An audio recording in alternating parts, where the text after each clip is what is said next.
एक छोटे से गांव में एक गरीब लड़का रहता था जिसका नाम मोहन था। मोहन बहुत ही होशियार और मेहनती था, लेकिन उसकी किस्मत ने कभी उसका साथ नहीं दिया। वह हर रोज स्कूल के बाद खेतों में काम करता और अपने परिवार की मदद करता। एक दिन मोहन गांव की पुरानी दुकान में गया। उसने कुछ पैसे जमा किए थे और वह अपनी पढ़ाई के लिए एक पेंसिल खरीदना चाहता था। दुकान के मालिक ने उसे एक पुरानी और अद्वितीय दिखने वाली पेंसिल दी। मोहन ने सोचा कि यह पेंसिल साधारण नहीं है, लेकिन उसने इसे खरीद लिया क्योंकि उसके पास और कोई विकल्प नहीं था।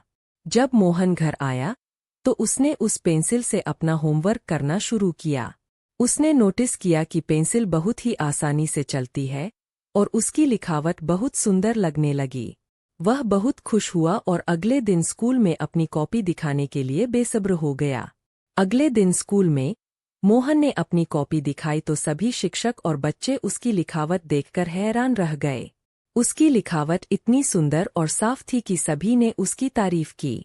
मोहन बहुत खुश हुआ और उसने पेंसिल को अपना लकी चार्म मान लिया।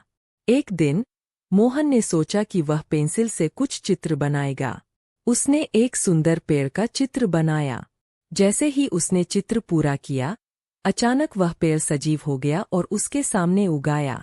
मोहन को अपनी आंखों पर विश्वास नहीं हुआ। उसने फिर एक पक्षी का चित्र बनाया और वह पक्षी भी सजीव हो गया और उड़ने लगा।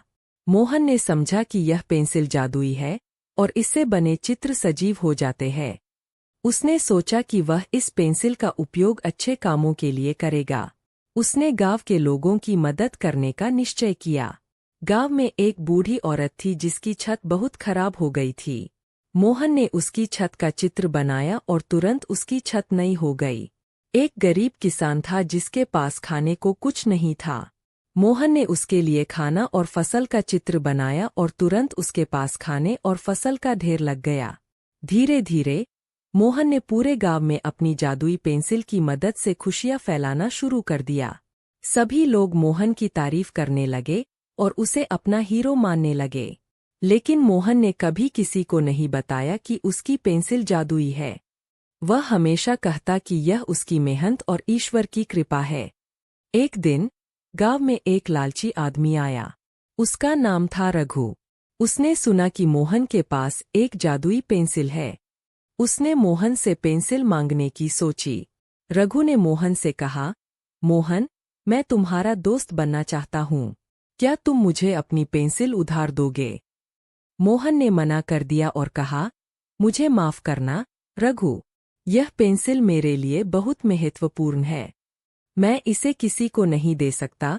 रघु ने सोचा कि उसे पेंसिल चुरानी पड़ेगी। रात में वह मोहन के घर गया और चुपके से पेंसिल चुरा ली। अगले दिन रघु ने पेंसिल से एक सोने का महल बनाने का चित्र बनाया। महल तुरंत बन गया। रघु बहुत खुश हुआ और उसने सोचा कि वह दुनिया का सबसे अमीर आदमी बन जाएगा।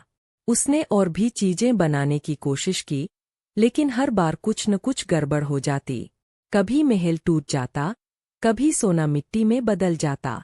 रघु ने समझा कि यह पेंसिल सही तरीके से उपयोग करने के लिए बनी है, न कि लालच के लिए। उधर मोहन को जब अपनी पेंसिल चोरी होने का पता चला तो वह बहुत दुखी हुआ। उसने सोचा कि अब वह गांव की मदद कैसे करेगा, लेकिन उसने हार नहीं मानी और अपनी मेहनत से लोगों की मदद करने लगा। कुछ दिनों बाद रघु का लालच बढ़ता गया और उसने पेंसिल का दुरुपयोग करना शुरू कर दिया। एक दिन पेंसिल ने काम करना बंद कर दिया और रघु के सारे बनाए हुए चित्र गायब हो गए। रघु ने समझा कि यह पेंसिल मोहन के अच्छे कामों के लिए बनी है और उसने पेंसिल वापस मोहन को दे दी। मोहन ने पेंसिल वापस पाकर बहुत खुश हुआ और उसने फिर से गांव की मदद करनी शुरू कर दी।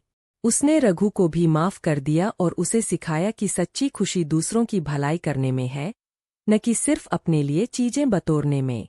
इस तरह मोहन ने अपनी जादुई पेंसिल की मदद से पूरे गांव में खुशियां फैलाई और सबके दिलों में अपनी जगह बना ली। उसने सबको यह सिखाया कि मेहनत और ईमानदारी से ही सच्ची सफलता मिलती है।